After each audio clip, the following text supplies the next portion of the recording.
The Newcomer, page 155. The bartender wiped off her face with a bar towel. While cleaning off the counter, she tried to reason with the customer. It looks like I'm going to have to cut you off. The customer checked her anger, either to get another drink or so she didn't lose a good bed warmer. Look, Diana said, I'm sorry. I'll take care of that gin, and may I please have a whiskey and a draft. The bartender looked at the floor. Against her better judgment, she made the drinks and placed them on the counter for Diana. Thanks, Casey, Diana said. And put a bottle of rose oil on the slip for yourself. Casey blushed with last weekend's memory. Here, she said, pushing the drinks closer to Diana. On the house, but let me order you some food. Don't push it, was Diana's reply before downing the shot and chasing it with a large pull from her draft. Just refill this, she said, moving the shot glass towards Casey. I feel another dance coming on. Diana! Her voice called from the crowd. Diana paid no attention to it. Reaching for a draft, she felt a hand on her shoulder. She turned her face to its owner. Diana, the owner said, I knew that was you. Why didn't you answer me? Lucretia, the doctor slurred. What are you doing in our intercourse room? Has that charge left you hungry? She asked, patting Lucretia's bottom. Inching away from the unsolicited advance, Lucretia slid up onto the stool next to her friend and ordered a glass of white wine. Turning back to Diana, she said, Well, I have been cooped up for some weeks. It feels good to be out. Is Simone singing tonight? She asked, to change the subject. I wouldn't know if that slut is singing tonight or not, Diana said, and placed her hand high on Lucretia's thigh. I'm here for other reasons, she said with a pat. Not at all flattered, but not wanting to offend her friend, Lucretia took Diana's hand from her thigh and held it between her own. Would you like to go somewhere to talk? Talk?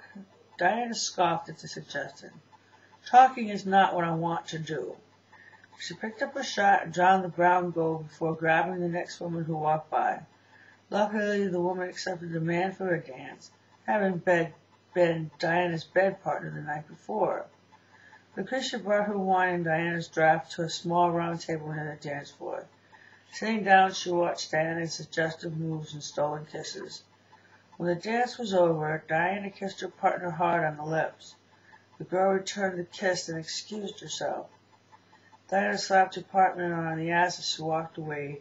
The girl turned back to wink at Diana over her shoulder. Snickering, Diana joined Lucretia. Well, Lucretia said, trying to cover the disgust in her voice, I see that you re-entered the dating world. Diana chuckled and turned professional. How is everything for you in your charge? It's going fine, Lucretia answered, knowing that the doctor had returned. Barry's not as nervous and quick as to finish. She winced at a remark and took a sip of the wine. To her relief, Diana stayed in check. I'm actually looking forward to the wages this year, the doctor said. The stilted conversation continued. Yes, it would be nice to have something to celebrate, though I'm more excited about starting school. The word school was a command code in Diana's brain. The information that it recalled was not pleasant. The training starts in January, Lucretia continued, not noticing the change in Diana. Providing that I don't become pregnant. Pregnant. Another computer code. Diana dug her fingers into the table. What is bothering you? Lucretia demanded. The effect of that question on Diana was like drinking grapefruit juice after eating chocolate cake. She rose from the table, a brooding volcano of self-hatred, malice, and envy. She wanted to tell someone about her wasted years of celibacy. She wanted to tell somebody about her body-altering surgery that, though irreversible, had rendered her sterile, and she wanted to tell someone about Lanice's betrayal of their friendship, but she knew that it wouldn't matter. Her suppressed emotions entered the volatile concoction of alcohol and self-pity, making her stomach begin to retch. As she bolted from the table towards the exit, Lucretia followed and found her heaving into the bushes outside the door. Lucretia went back inside, gave her code for her and Diana's slips, then went back outside to help Diana home. When she opened the door, Diana was gone. Some date. Like I said before, I'm not allowed so much time in here before someone opens the door. Yeah, we males are a stupid breed, constantly fucking up good things. No need to worry about that death trip stuff. They've advanced me to morphine. Diana wiped her face with her sleeve as she stumbled away from the bar towards what she thought was home. It was actually towards the commons. She wove her way down the runner's road, cursing Lenise, cursing the way, cursing the Holy Mother Matrix, and cursing herself. When she reached the gate, she had become focused enough to know where she was. Wrapping herself against the stone wall to regain her bearings, she saw a figure in shadows beyond the wall. A faint breeze blew Lenise's scent her way, flaring Diana's nostrils. Straining her drunken vision towards the smell, she made out its identity, and it was Lenise. The sight of this person brought hatred. The knowledge of where this person was brought malice. Stupid cunt, she mumbled. I've got you now, she said, while sliding behind the castle side of the wall. She crouched down and waited. While waiting, she blacked out. The soft patter of tiptoeing feet woke her up, and she jumped up from behind the wall directly in Lenise's path. Lenise grasped and then sighed. Diana, she said, clasping her hand to her heaving chest, you scared the buzzard out of me.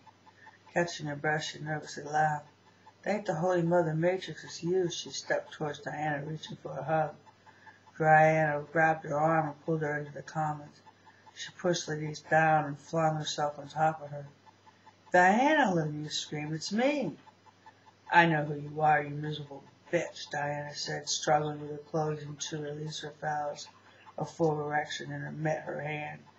What is wrong with you? Lenise screamed, fighting to get up. What is wrong with you? Diana mocked, whining through clenched teeth as she tore into Lenise's thin black gown. What are you doing? Lenise demanded.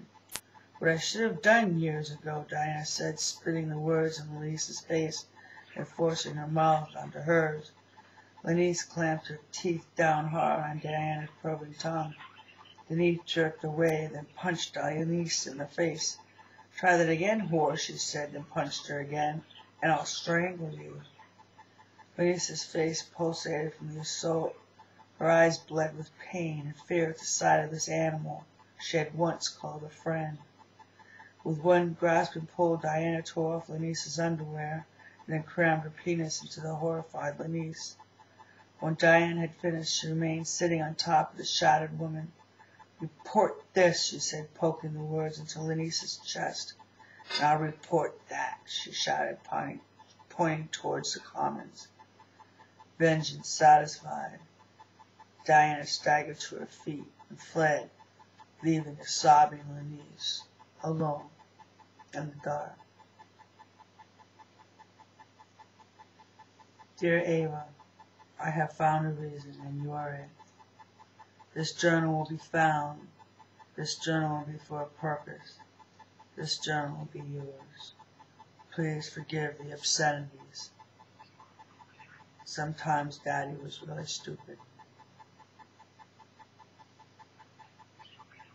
The sullen eyes opened and focused in on a brown thatched ceiling of a house in the commons. The woman placed her hand to her forehead and removed the damp blob that was lying there.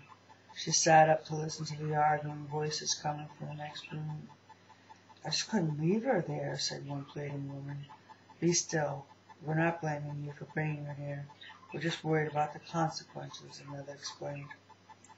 Now that she's recovered, offered another, we should send her back. What if we're caught? Asked the first voice. We just can't keep her here. Think of the prophecy.